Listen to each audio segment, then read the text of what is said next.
오늘 이 말씀 은혜를 누리는 방법은 무엇인가요? 라는 제목이에요. 자, 우리가 예수님 덕분에 하나님의 자녀가 된 것도 배웠고, 칭의라고 했죠? 그리고 우리는 늘 죄인인 것도 배웠어요. 그럼 우리는 늘 죄를 짓는 자들인데, 그럼 어떻게 해야 되나? 바로 회개의 기도를 통해 끊임없이, 그럼에도 불구하고 지난 시간에 다윗이 지은 어마어마한 죄에 대해서 이야기했던 거 기억나요? 자, 다윗은 용서받을 수 없는 사람이었지만 그럼에도 불구하고 하나님이 용서하신 이유, 바로 우리를 위해서예요. 다윗도 이러이러한 엄청난 죄를 지었지만 하나님이 용서해 주시는 것은 우리에게도, 우리의 죄가 클지라도 하나님이, 우리가 예수님의 이름으로 회개하며 나아갈 때 하나님이 용서해 주신다는 것. 한 번 하나님의 자녀가 된 것은 영원히 바꿀 수 없다는 걸 얘기해요. 자, 그러나 그 죄의 대가는 있다 없다? 있다. 나 하나님 앞에 회개하면 돼 라고 생각하고 또 죄를 짓고 또 똑같은 죄를 짓고 또 죄를 짓고 하면 된다 안 된다? 안 된다. 하나님 앞에 내가 회개함으로 잘못했다고 믿을 때 하나님 용서해 주시지만, 예수님의 이름으로 용서해 주시지만 내가 지은 죄의 대가는 내가 치른다. 자, 그러므로 우리는 죄를 짓지 않는 하나님의 자녀가 되어야 된다. 오늘은 그런데 이걸로 끝이 아니에요. 우리가 이렇게 하나님의 자녀로서 살아가는데 하나님이 주신 이 은혜를 누리는 방법이 필요해요. 누리는 방법. 자, 여러분이 아가가 태어났어요. 아가가 태어났는데 아가 그냥 태어났으면 알아서 자라나요? 어떻게 해야 돼요? 아가가 태어났으면 엄마가 어떻게 해요? 기저귀 돌봐주고 우유를 먹이고 씻기고 재우고 돌봄이 필요하죠. 자, 우리도 우리의 영혼을 위한 돌봄이 필요해요. 돌봄. 자, 그게 바로 뭐냐면 우리는 우리의 영혼의 믿음이 성장하는 거, 이것을 성화라고 해요. 성화. 자, 이것을 위해서 필요한 게 뭐냐면 오늘 우리가 읽은 본문의 말씀 안에 있어요. 베드로가 이야기해줘요. 말씀을 들어야 돼요. 우리는 말씀을 읽고 말씀을 들어야 돼요. 자, 두 번째, 우리는 함께 교회 안에, 공동체 생활 안에 신앙생활을 해야 돼요. 그 안에는 세례식이 있고 성찬이라는 의미가 있어요. 혼자 할 수 없다라는 거예요. 특히 성찬은 하나님을 함께 믿는 성도들과의 교제를 의미해요. 예수님이 우리에게, 예수님이 이제 십자가에 죽으시기 마지막 밤 제자들에게 포도주와 떡을 나누어 주시며 기억해라. 이 포도주는 나의 피요, 이 떡은 나의 살이니 너희가 이것을 함께 먹으며 예수님이 우리를 위해 십자가에 죽으신 것을 함께 기념하고 항상 기억해라 라고 말씀하셨어요. 자, 나 혼자만 하는 게 아니에요. 교회 공동체 속에 우리가 함께 하는 걸 얘기해요. 자, 세 번째, 기도를 의미해요. 기도. 자, 그래서 오늘 읽은 이 본문 속에 베드로가 예수님이 십자가에서 죽으시고 부활하신 이후에 많은 사람들 앞에서 구약시대 때부터 하나님이 약속하셨던 예수님에 대해서 설교를, 하나님의 말씀을 쭉 풀어서 설교를 했어요. 그랬더니 예수님을 부인하고 예수님을 십자가에 죽였던 사람들이 마음에 막 찔림을 얻었대요.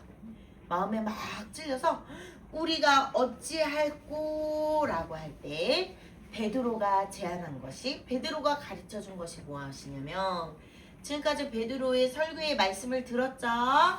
하나님의 창세기서부터 하나님이 우리에게 약속하신 구약의 말씀을 쭉, 하나님의 말씀을 들었어요.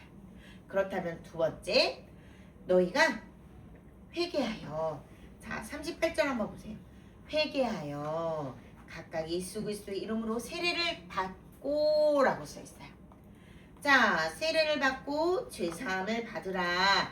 그리하면 성령의 선물 받으리니.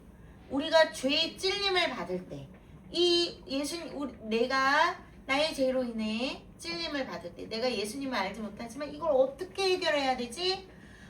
나의 이 많은 문제들을 나 스스로 어떻게 할 수가 없네. 무기력하고 지치고 버겁고 무거워서 짓눌릴 때, 나의 무언가 나의 죄 때문에 짓눌려서 숨을 쉴 수 없을 때, 방법은 예수님밖에 없어요. 예수님 도와주세요. 저는 죄인입니다. 아까 민성이가 뭐라고 기도했죠? 우리의 나쁜 생각과 나쁜 행동으로 짓는 죄, 저는 그렇게 살아온 죄인입니다 라고 고백하며 예수님 도와주세요 라고 할 때 예수님이 우리 안에 죄를 기억나게 하세요. 회개하는 마음을 주세요. 그럼 회개하는 거예요. 하나님 잘못했어요. 용서해 주세요. 자, 여러분은 잘못했을 때 엄마한테 잘 용서 잘못했다고 잘 안 하죠? 아주 고개 빳빳이 들고 눈에 힘 딱 주고 내가 뭘 잘못했냐는 투루 눈 부릅뜨고 말대꾸 따박따박 하지요. 예린아, 나는 너 얘기하는 거 아니야. 내가 많이 본 모습을 얘기하는 거야, 나는. 자, 그렇게 하죠? 그건 회개가 아니에요. 자, 그럴 때 더 혼나요. 목에 힘 딱 주고 고개 빳빳이 들고 따져 물으면 더 많이 혼나요. 왠 줄 알아요? 인정하지 않기 때문에. 자기가 잘못한 것을 깨닫지 않기 때문에. 자, 진정한 회개는 네, 알겠습니다. 제가 그렇게 했어요. 잘못했어요. 라고 이야기하는 거예요. 그게 진정한 회개예요. 그냥 이 상황을 빨리 지나쳐야지. 엄마 잘못했어요. 이거 아니에요. 진짜 내 마음에서부터 엄마가 이야기하고 무엇을 잘못했는지 생각해보고 내가 어떻게 잘못했는지를 곰곰이 생각하며 받아들이고 내 마음에 그것을 받아들이고 인정하고 엄마의 말대로 내가 해야겠구나. 엄마의 말을 따라야겠구나. 라고 시인하고 고백하는 것. 이게 진짜 반성이고 회개입니다. 우리가 하나님 앞에 죄를 지었을 때도 하나님 내가 뭘 그렇게 잘못했어요. 이건 회개가 아니라 그래요. 아니에요. 하나님의 말씀대로 내가 잘못했구나. 내가 잘못한 거, 내가 고쳐야 될 것 생각하고 묵상하고 받아들이는 거예요.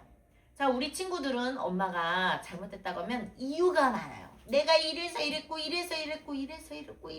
내가 이래서 이랬어요. 자, 그럼에도 불구하고 엄마는 계속 혼내죠. 여러분의 이유라고 생각. 서로 너야 할 거 없어요. 우리 다 맞아요. 자, 여러분은 그렇게 따지지만 이유 불문. 하나님이 우리를 보실 때 잘못된 건 잘못된 거예요. 우리가 죄를 지은 건 죄일 뿐이에요. 어떤 이유여도 죄는 죄일 뿐이에요. 자, 이렇게 인정하는 것이 진정한 회개입니다. 자, 이렇게 우리는 회개를 함으로써 하나님 앞에 교회 공동체 세례를 받아요. 자, 세례는 뭐냐면 내가 정말 예수님을 믿습니다. 예수님의 나의 구주로 내가 나의 마음의 주인으로 받아들입니다. 라고 인정하는 의식과 같아요. 가령 어떤 의식이냐? 내가 예수님을 믿음으로 이제 예수님과 하나 된 연합한 자, 하나님의 자녀입니다. 라는 의식. 마치 여자와 남자가 서로 사랑해서 결혼을 하죠. 결혼을 해서 한 가정을 이루죠. 이 결혼식과 같아요. 세례식은 하나님의 자녀로서의 세례예요. 자, 세례 그렇다면 결혼식을 여러분 2번, 3번, 4번, 10번 하나요? 결혼식은 몇 번 하는 거예요? 한 번 하는 거예요. 자, 요즘 연예인들이나 방송을 보면 결혼식을 4번 했다고 자랑하는 사람 나와요. 5번 했다고 자랑하는 사람도 나와요. 이거 정상 아니에요, 여러분. 세상에서는, TV에서는 결혼 2번 할 수 있지 라고 당연히 말해요. 그리고 결혼 2번을 위한 프로그램도 되게 많죠. 자, 여러분, 그것이 당연한 거야 라고 생각하면 안 돼요. 결혼은 한 번 하는 게 당연한 거예요. 우리는 하나님의 자녀로서 예수님과 함께 연합했어요. 이게 바로 세례식이에요. 그래서 세례식은 여러 번 하지 않아요. 결혼식처럼. 세례식은 내가 믿음으로 예수님을 고백했을 때 한 번 받아요. 우리 친구들은 진정한 어른이 되어 성인 20살이 되었을 때 자신의 신앙 고백으로 세례를 받을 거예요. 자, 그 다음 우리는 세례와 성찬식을 해요. 아까 전도사님이 잠깐 얘기했죠. 예수님이 우리에게 교회 공동체 속에 너희가 함께 예수님의 피와 예수님의 살, 우리를 위해 죽으신 십자가에서 죽으신 예수님을 기억하라는 의미예요. 그래서 우리는 포도 주스와 맛있는 카스테라 빵으로 성찬식을 해요. 교회 공동체 속에서 하는 거예요. 자, 우리의 믿음이 성장하기 위해서는 교회 공동체 안에 있어야 돼요. 코로나 시기 동안 많은 사람들이 교회에 나오지 못했어요. 기억나죠? 코로나 때 우리도 집에서 영상으로 예배 드렸던 거 기억나나요? 네. 그런 시기도 있었어요.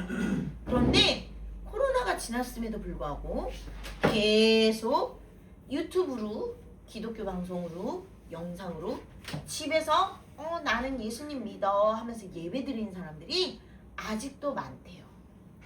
우리는 이렇게 교회에 나와 있죠. 자, 여러분 집에서 영상으로 유튜브로 난 예수님 믿어 하면 예배 드리는 것은 교회 공동체 몸을 이루고 있는 게 아니에요. 예수님이 말씀하신 신앙생활이 아닌 거예요.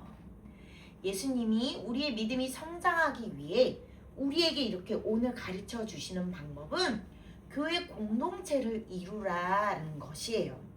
교회 공동체를 이루어 때론 서로 약점, 단점 때문에 상처도 받아요. 하지만 그걸로 끝이 아니에요.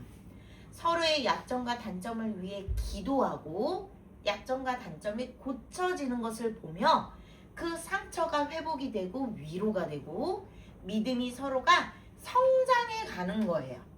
이게 바로 교회 공동체의 모습이에요. 예수님이 우리에게 요구하신 모습이에요. 그래서 믿음이 성장하기 위해서는 이렇게 하나님의 말씀을 듣고 우리가 교회 공동체를 이루어 성찬을 함께 하는 것, 이게 바로 하나님이 우리에게 말씀하신 은혜의 방편입니다. 마지막 한 가지. 자, 42절 한번 볼까요?